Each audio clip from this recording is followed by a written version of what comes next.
It's high noon here in Germany, and my husband Bill is home. He decided to take the day off to catch up on things after his 2-week trip. And right now he's out running errands, so I thought I would make a quick video.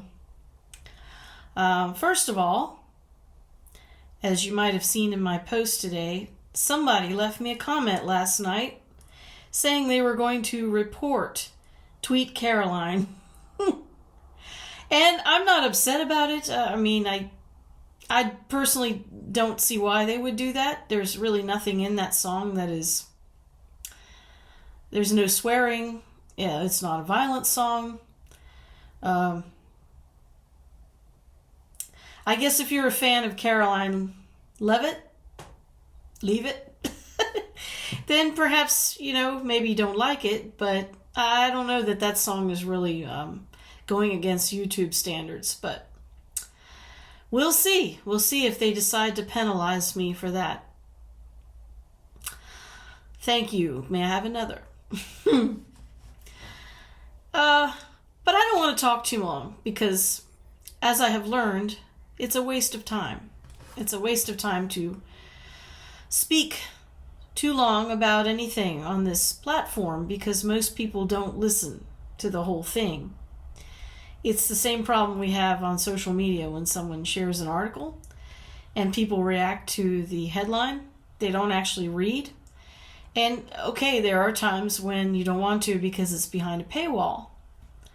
And that's understandable, but a lot of times people don't even read comments that people that did read the article have left so that they might be a little bit informed, or maybe they don't say something that 20 other people have already said. And even when there is no paywall, many times people don't read. For instance, yesterday, I was reading an article about a woman who went to a restaurant with her parents. And it was kind of an Am I the Asshole article, although I don't think it officially was one. And basically it was, I didn't tip it, and people were like, oh, you can't do that. You can't not leave a tip. That's just... It wasn't even behind a paywall, though. And if they had read the article, they would read why this person did not leave a tip. Personally, as somebody who used to wait tables, I would have trouble with not tipping unless I was really angry. And in the situation that was described in this particular scenario, I could understand being angry. I might not tip in that situation, but I would have trouble with it. It would be hard for me not to tip somebody in America.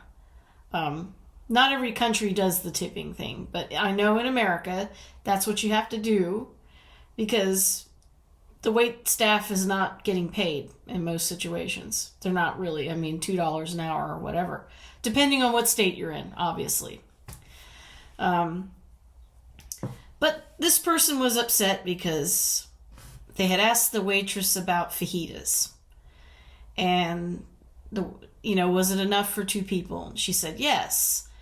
And so her parents ordered 1 plate of fajitas and a side salad and espresso martinis, which she never brought out until later.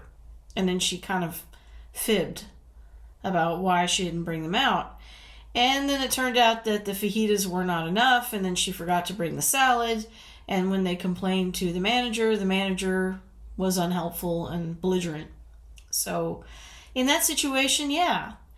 But tips are not compulsory anyway. So a person could decide not to tip you just because they don't want to tip you. And it sucks, but it's not illegal, you see. But there were so many people they were all saying, oh my God, I can't believe they didn't do that. And you never do that unless the service is really bad. Well, all you needed to do was read the article and you'd find out that the service was bad. And I would assume that anyway, I'm not even really sure why this is an article, to be honest. I'm really glad that I waited tables at a time when we didn't have social media like we do today. But the point is, even when you can read it for free, people don't. And, with YouTube videos, people don't watch more than a minute. And a lot of times they want to comment. And sometimes they will make comments on, much broader topic than they really should. Like, for instance, a couple of weeks ago, somebody made a comment to me that all I ever do is complain about being bashed. Well, if you look at my channel, you quickly find out that's not true. But this person was offering me unsolicited advice. And it was obvious that she had no knowledge of what she was commenting on. It's not unlike people who have no knowledge of people they vote for or the religions they follow. They're in it because everybody else is in it. I was raised Presbyterian because my whole family is Presbyterian.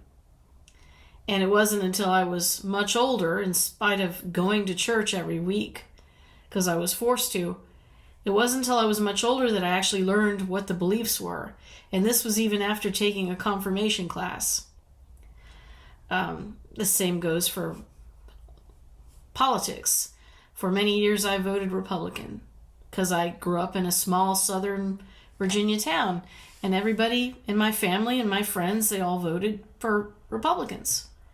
It wasn't until I was older and I started to see the world that I changed my mind on that. And I guess it's just kind of sad to me that you have the information you need to make a good decision. All you need to do is access it. You can read. Right now, there's all this information. I know that not everybody has the time, and I know that sometimes you don't want to pay for a subscription to a newspaper, but there are ways to get that information. I have, for instance, a lot of my friends appreciate it because I share articles from the New York Times. I'm a subscriber. I'm a subscriber to the WAPO, which I subscribe to because I'm from Virginia and because it wasn't too expensive. And they do have some good articles in spite of Jeff Bezos owning it. But I also subscribe to the Irish Times and a couple of local papers, the Gazette Journal, where I grew up. I mainly look at that to see who died. And also the News Gazette out of Lexington, Virginia. That's where my family is from. So I also have a friend that I went to college with who was an editor at that paper. So I subscribe to that. I'm a big believer in paying for journalism. And especially papers that are not, smaller papers that are not owned by corporations. I think it's important to pay for that. But not everybody is. And people want things for free and they don't want to invest the time or the energy to become informed. And that's how we end up with people that really have no idea what's going on or what they're talking about. And we all have to pay for that. So, just a few words, not trying to chastise anyone. It's a little food for thought. If you have a moment, take the time to actually read or listen to something before you make a comment on it. Everybody else will thank you. But you'll also have a different perspective, I think. Maybe you'll understand where somebody else is coming from. Just a thought. So have a good Monday. I can't believe we're already halfway through April.